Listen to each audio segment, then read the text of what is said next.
What's up, guys? I'm back again.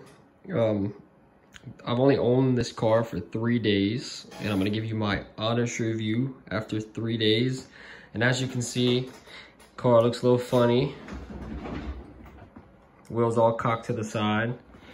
So I took this thing out the box, and I gave it its first run. And I was super stoked, super excited to run this thing. And not even within a minute, I hit like I was just cruising, and I turned like a hard right. And when I did that, I turned a hard right like that, I'm guessing. And this dog bone here, if you can see, this dog bone popped out of its socket. So the dog bone goes, it's like a CV shaft pretty much. It goes in here, it spins, and it goes into the wheel and it spins. Well, it kept popping out of here, like it had too much slack in it. And I mean, this is a ready to run car. I just don't understand why there'd be so much slack in there. So, I looked it up on some forums, and they were saying that in this cup here, which I know it's kind of hard to see, but in this cup here where this dog bone slides into, they said that you can cut a piece of fuel line and shove it in there. So, that's exactly what I did. So when I did that, it didn't have as much slack. So I was, it's all cool. I'm good. I'm gonna go and run it. So I'm running it again. And then here, let me see, put this in the light. You can see here, the screw that goes into the bottom of the hub. Let me see if I can, that little screw right there, you can actually see it. Came out of the bottom of the hub, and I went to screw it back in. I put everything back together. I was like, okay, well, it just got loose. So I tightened it. Well, it pulled itself out again. So I actually just pulled all the threads out of that plastic hub. That plastic hub is trash. Because no matter what, I even put super glue on that screw, and I screwed it in, and it would not hold. Well, and then I was running it again. I kind of put it all half-assed back together. I was running it again. Then here, on this tie rod, you can see that I put some super glue. Yeah, super glue in a tie rod, because it just kept pulling the threads out of here. And this is all within like minutes of me using this car. Then, it's supposed to be considered a basher. And I flipped it just from spinning it over, and I flipped it. And if you can see here, the shock is completely bent. Bent the shock. All right, so I put everything, like, I wanted to play with this thing so bad for the new year. And my few days I have off. So, I put it all back together, super glued some parts, blah, blah, blah. Then it wouldn't steer anymore. So here's the servo, and here's the rod. And this little piece right here is a threaded piece that screws in and out. And you can see just how loose it is by me doing that. No matter what, it's supposed to be tightened down with a spring.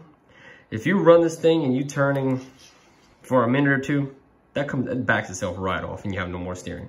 I have to constantly tighten this, tighten this, tighten this. And I didn't want to have to put Loctite in there, but yeah, I'm guessing I'm gonna have to. So, against all odds, I was like, you know what, this is a cheaply made car, blah, blah, blah. I'm just gonna start ordering hop-ups, screw it, I figured that I can just order hop-ups off of eBay or Amazon, and it'll still be a cheaper car than, like, buying something more high-end. So I was like, yeah, I'll weigh all my options, I'll just replace all this. I ordered the aluminum hubs, I ordered the aluminum tie rods, I ordered a set of shocks. Everything isn't too expensive for this thing. Yada yada. Well, I wanted to run it today, so I put it all back together, just to go play around the yard. Well, I jumped over a slight little driveway, gravel driveway, landed, and boom, cracked the chassis. My first jump with this car. Pow. Had to get back on Amazon because I did not plan on buying a chassis. Had to buy me an aluminum chassis. So, the minute or two that I actually ran the car, I'll let you know the car is very fast. I ran it on 2S LiPo. I didn't run it on 3S or anything, which I'm planning on running it on 3S, but I ran it on 2S LiPo. The car is very, very fast. But the plastic suspension parts suck. Like they're horrible. They're trash. Like all of this right here cannot take a bashing.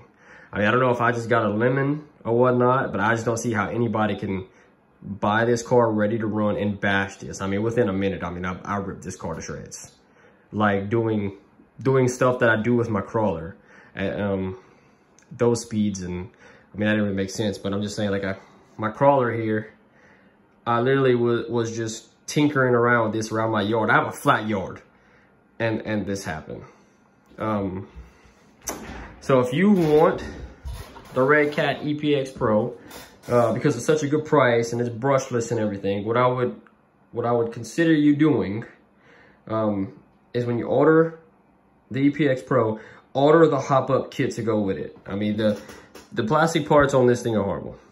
I mean, that's pretty much all I have to say. This would have been a great car if somebody would have told me, you know, you pay, you know, $240 for the car, but you got to pay another 150 bucks in hop-ups, or the car is worthless. I wish somebody would have told me that, because I sort of could have ordered it all at one time, got it here, put all the hop-ups on, and then I wouldn't even have a review of how shitty I think the ready-to-run version comes. So yeah, I hated to have a bad review because I was so hyped about this thing, which I'm still going to use this thing. I still have plans for this thing. Let me see, this is the stickers I was talking about in my last video. I put the stickers in the wheels. Regardless, the car is super fast for the price. The brusher system works great. The servo does turn very well for it being such a shitty servo. With this, if this thing wouldn't undo back off so often. The shocks are not top tier or anything. I mean, this thing bent with barely any impact. The tie rods suck. The threads get pulled out of the plastic. If you're gonna buy one, buy the hop-ups. You'll have a great time.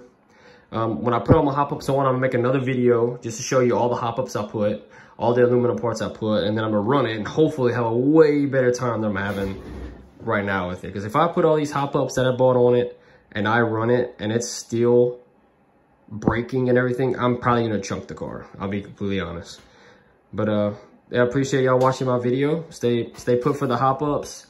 I'm gonna put some running videos when I have the hop-ups. Hopefully the thing stays together. I'm sorry for the negative review, but that's just how I feel about it. If anybody can give me any positives about their car not doing this when they bought it right out the box, let me know. But for me, it just wasn't a good experience with this car. Yep. Comment, subscribe. Thanks.